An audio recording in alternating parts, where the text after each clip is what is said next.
warahmatullahi wabarakatuh. Pemirsa yang budiman, alhamdulillah rabbil alamin.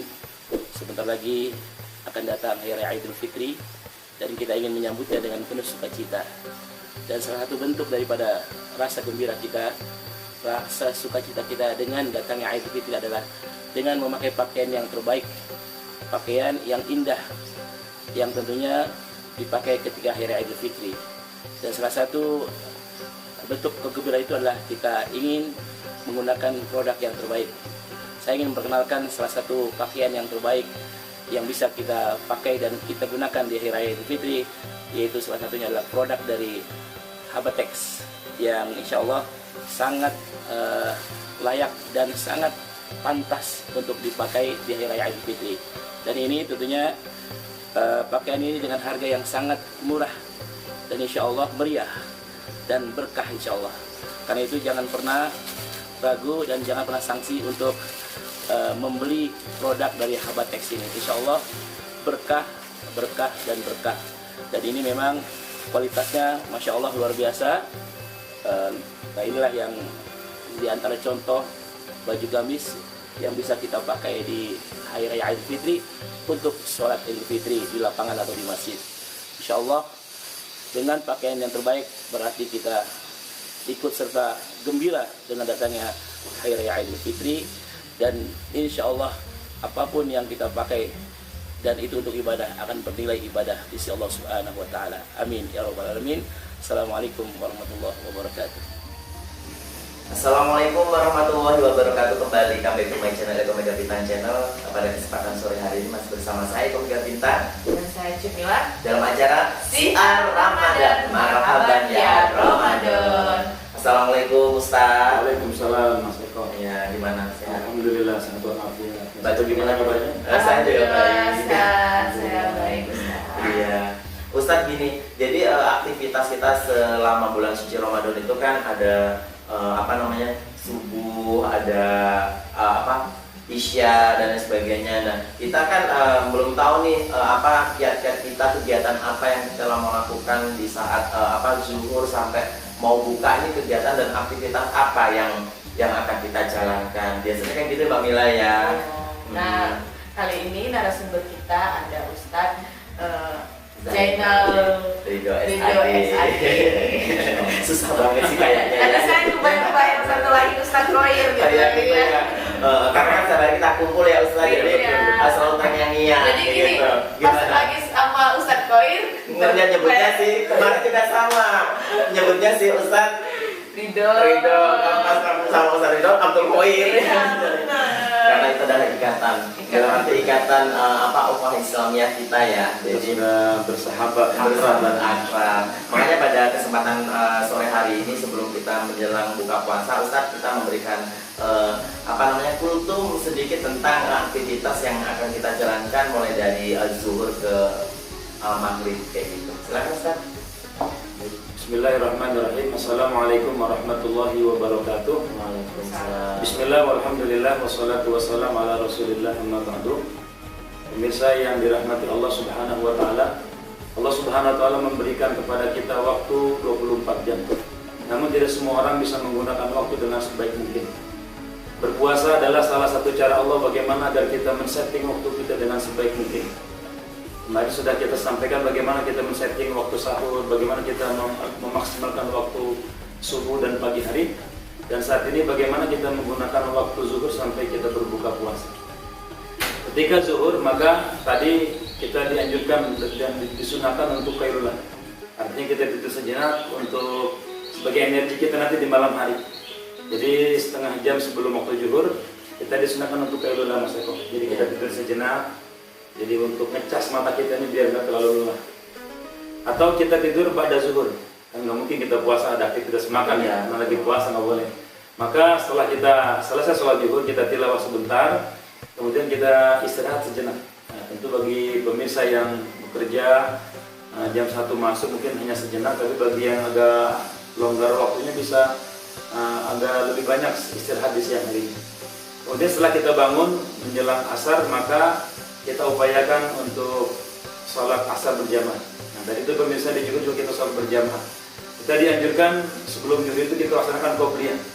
Ini ada tuntutan dari Rasulullah SAW, bisa kita kerjakan 4 rakaat sebelum zuhur, 4 rakaat sesudah zuhur. Iya. Jadi kalau kita di puasa biasa iman meningkat, sehingga kita begitu semangat dalam beribadah. Atau kita kerjakan 4 rakaat sebelum zuhur dan 2 rakaat sesudah zuhur. Pilihan ketiganya kita kerjakan 2 rakaat sebelum zuhur dan 2 rakaat sesudah zuhur. Ini minimal seperti itu. Kita upayakan kita kerjakan sholat sunnah. Karena ibadah dalam ibadah Ramadan ini sholat sunnah Allah balas seperti sholat wajib. Iya. Jadi sholat sunnah sendiri itu sholat sunnah 2 rakaat ya dengan bacaan doa apa Ustaz? Iya. Rasulullah biasa sholat sunnah itu dengan membaca Al-Fatihah sebagai rukun, setelah itu beliau ruku. Jadi tidak ada bacaan surah-surah pendek ya. Jadi Al-Fatihah langsung ruku. Begitulah Rasulullah dalam sholat sunnah, kecuali sholat subuh ya. Sholat subuh itu disunahkan. Jadi kalau beliau subuh rakaat pertama membaca Qul ya ayyuhal kafirun. Di rakaat kedua kita disunahkan membaca surah Al-Ikhlas, Qul huwallahu ahad. Iya. Kemudian kita masuk waktu asar. Tadi kita istirahat sejenak, kemudian kita masuk waktu asar. Kita niatkan diri kita untuk mengikuti sholat asar berjamaah. Tentu dengan laki-laki berjamaah di masjid. Afdalnya, dan bagi wanita lebih baik sholatnya di rumah dan di kamar-kamar. Nah, ini Rasulullah bersabda, terangi rumah kalian dengan cahaya sholat dan cahaya Al-Quran. Ini tentu bagi wanita-wanita sholatnya di rumah. Ya, kalau ada anak perempuan berjamaah dengan anak perempuan, kalau tidak bisa mengerjakan di kamar masing-masing. Nanti rumahnya bercahaya. Ya. Ini kalau yang di rumahnya sering dibilang itu salat pemirsa, maka nanti bercahaya. Apalagi kita setelah itu baca Al-Quran. Nah, kita sholat asar berjamaah. Ini bisa kita kerjakan qobliyah sebelum asar. 2 rakaat atau 4 rakaat sebelum asar. Kita asar berjamaah selesai dan tidak ada kegiatan ba'diyah. Kenapa tidak boleh ada kegiatan ba'diyah asar? Karena waktu ini dilarang untuk mengerjakan sholat setelah pada asar ya. Ya, setelah pada asar. Kenapa dilarang? Karena memang setelah itu akan ada saat-saat terbenamnya matahari. Mohon maaf Ustaz, sholat pada asar kan tidak diperbolehkan. Ya. Itu asar dengan apa, kan ada 2 ya Ustaz ya? Iya, asar dan subuh. Asar dan subuh. Betul, ya. Ya. Jadi kalau pada asar dan pada subuh kita tidak boleh melaksanakan sholat sunnah. Jadi Ustaz, selain ini adakah hal yang lain mau diperhatikan sebelum menjelang maghrib? Ya. Baik pemirsa yang dirahmati Allah. Jadi ketika kita selesai sholat asar maka ada kegiatan. Mungkin bagi yang bekerja lanjut bekerja, bagi yang ada waktu luang diupayakan untuk kita tilawah Quran. Karena ini lagi-lagi bulan Quran yang harus kita perbanyak membaca Al-Quran. Kemudian masuk menjelang waktu berbuka, maka ini kebiasaan kita nih pemirsa. Ini kita kadang-kadang ngebuburit. Karena ngebuburit ini kumpul-kumpul, ada ngerumpi. Dan ini nanti hanya bisa membatalkan hal, bisa sampai pada hal yang membatalkan puasa lagi.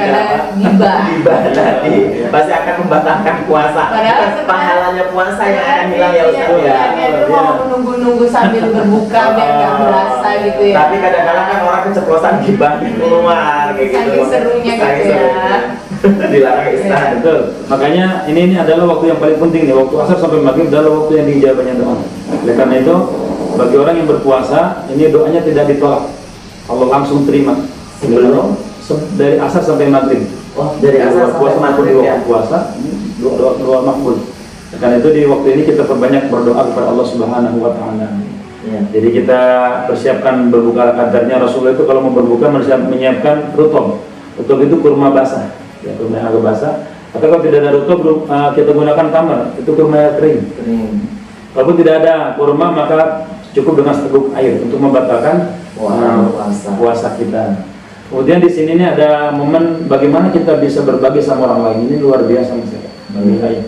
Kalau memang pemirsa dan kita semua diberikan peluang rezeki, kita bisa berbagi pada orang lain yang berpuasa. Ini pahalanya besar.